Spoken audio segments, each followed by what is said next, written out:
Hello बच्चों, चलिए हमारा प्रश्न देखते हैं। तो हमारा प्रश्न दिया है, स्त्री में आतर्व चक्र का वर्णन कीजिए। तो अगर इस प्रश्न की हम यहाँ पर बात करें तो इसके अंतर्गत हम यहाँ पर देखते हैं प्रश्न की मुख्य अवधारणा। तो प्रश्न की मुख्य अवधारणा के अंतर्गत हम यहाँ पर कह सकते हैं कि सामान्य रूप से प्राइमेट मादा जो होती है उसके अंतर्गत प्रति माह यहाँ पर जो है एक चक्र संपन्न होता है जिसे हम आतर्व चक्र के नाम से जानते हैं।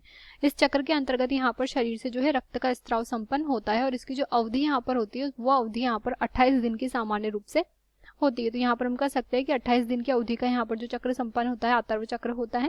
इसके पश्चात अगर हम बात करें तो इस चक्र के यहाँ पर जो है अलग अलग प्रकार के पद होते हैं। जैसे कि पहले पद की अगर बात करें तो उसे हम यहाँ पर जो है रक्त स्त्रावी अवस्था कहते हैं। तो यहाँ पर पहला जो पद है उसे हम यहाँ पर जो है रक्त स्त्रावी अवस्था कहते हैं।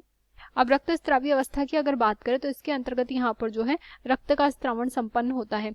हम यहाँ पर कह सकते हैं कि ये जो चक्र होता है ये 3 से 5 दिन के अंतर्गत यहाँ पर जो है रक्त का स्त्रावण संपन्न होता है। और 3 से 5 दिन के अंतर्गत जो रक्त का स्त्रावण संपन्न होता है इसमें यहाँ पर रक्त की मात्रा की अगर बात करें तो ये 40 से 80 ml रक्त यहाँ पर जो है शरीर की योनि से बाहर की ओर निकलता है।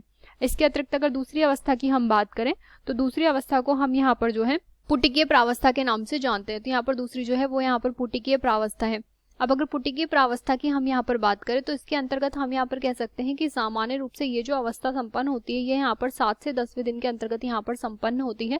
और इस अवस्था के दौरान विभिन्न प्रकार के जो हार्मोन होते हैं उनमें यहाँ पर जो है कमी संपन्न होती है। तो हम यहाँ पर कह सकते हैं कि इस क्रिया के दौरान यहाँ पर जो है हार्मोन में कमी संपन्न होती है। और इस कमी के कारण हम यहाँ पर कहेंगे कि एक यहाँ पर हार्मोन भी स्त्रावित होता है जिसे हम यहाँ पर ईस्ट्रोजन के नाम से जानते हैं। और ये जो ईस्ट्रोजन हार्मोन यहाँ पर स्त्रावण होता है इसकी अगर बात करें तो इसके अंतर्गत हम यहाँ पर कह सकते हैं कि सामान्य रूप से इसके द्वारा यहाँ पर जो है एंडोमेट्रियम का पुनः निर्माण संपन्न होता है। जो एंडोमेट्रियम यहाँ पर जो है रक्त के स्त्रावण के दौरान बाहर की ओर निकल गई थी वो एंडोमेट्रियम का यहाँ पर जो है पुनः निर्माण संपन्न होता है। तो हम यहाँ पर कहेंगे कि इसके अंतर्गत एंडोमेट्रियम का पुनः निर्माण संपन्न हुआ है।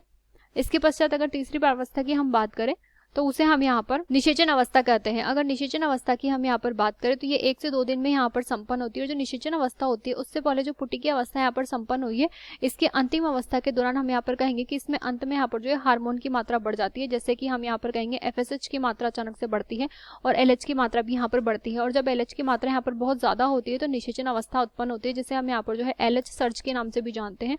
और LH सर्ज जब यहाँ पर कंप्लीट होता है तो उसकी पूर्ण होता है तो उसकी वजह से हम यहाँ पर कह सकते हैं कि यहाँ पर जो है निषेचन की क्रिया संपन्न होती है जिसमें 1 से 2 दिन की यहाँ पर जो है सामान्य अवधि इसकी होती है। इसके पश्चात चौथी व अंतिम प्रावस्था की अगर हम बात करें तो उसे हम यहाँ पर जो है स्त्रावी अवस्था के नाम से जानते हैं। अगर स्त्रावी अवस्था की हम बात करें तो इसके अंतर्गत हम यहाँ पर कह सकते हैं कि सामान्य रूप से अगर यहाँ पर जो है गर्भावस्था की उत्पन्न नहीं होती है तो ये जो है 14 दिन के बाद में यहाँ पर संपन्न होती है। और इसके अंतर्गत हम यहाँ पर कह सकते हैं कि यहाँ पर ग्राफियन फॉलिकल का जो निर्माण होता है यानी कि इसे हम यहाँ पर जो है पुट्टिका बोलते हैं। तो यहाँ पर ग्राफियन पुट्टिका का निर्माण संपन्न होता है। वो जो ग्राफियन पुट्टिका होती है वो अंतिम अवस्था के दौरान हम यहाँ पर कहेंगे रूपांतरित हो जाती है। और रूपांतरित होकर के यहाँ पर जो है कॉर्पस ल्यूटियम का निर्माण संपन्न कर लेती है। तो यहाँ पर जो है कॉर्पस ल्यूटियम बन जाता है। और ये जो कॉर्पस ल्यूटियम होता है इसकी अगर बात करें तो हम यहाँ पर कहेंगे कि ये जो होता है यहाँ पर प्रोजेस्टेरॉन वो इसके अतिरिक्त यहाँ पर जो है एस्ट्रोजन हार्मोन का स्त्रावण भी संपन्न करता है थोड़ी मात्रा में। और जो प्रोजेस्टेरॉन हार्मोन होता है इसकी अगर बात करें तो ये यहाँ पर गर्भाशय की जो है स्त्रावी प्रकृति को पुनः बना देता है। और बनाने की वजह से पुनः यहाँ पर जो है सामान्य रूप से जो है रक्त के स्त्रावण की प्रक्रिया चलने लगती है। तो आशा करते हैं आपको ये प्रश्न समझ आया होगा। धन्यवाद।